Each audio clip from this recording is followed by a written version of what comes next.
À l'annonce des éléments mis en lumière par l'expertise réalisée à la demande de leur avocat par un laboratoire italien spécialisé dans les nanoparticules, les familles se sont effondrées.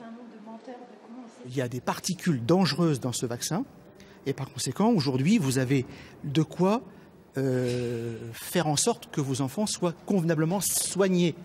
Car ce qu'elles redoutaient est aujourd'hui écrit noir sur blanc, le Méningitech injecté à leurs enfants contiendrait bien des particules de métaux lourds. Il a fallu un laboratoire spécialisé italien pour découvrir la vérité et le pot rose. Les vaccins contiennent des nanoparticules. Alors quand on cherche des atomes, on ne trouve pas. Quand on cherche des nanoparticules, on trouve.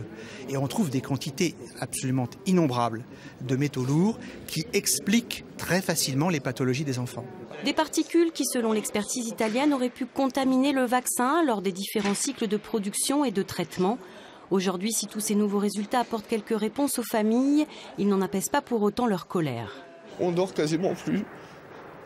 On ne sait pas comment faire, madame.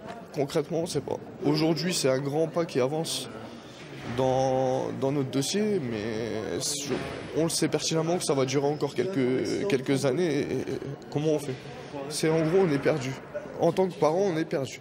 Comme ce papa, ce sont déjà 680 familles sur toute la France qui ont entamé une action en justice suite à la vaccination de leurs enfants.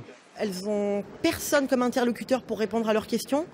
Elles attendent une réponse de la justice. Elles attendent que la justice fasse son travail, qu'elle établisse les chaînes de responsabilité, qu'elle établisse à quel moment il y a eu une défaillance, qu'elle établisse aussi pourquoi des enfants ont quand même été vaccinés alors qu'il y a eu un retrait des lots qui a été fait en septembre 2014.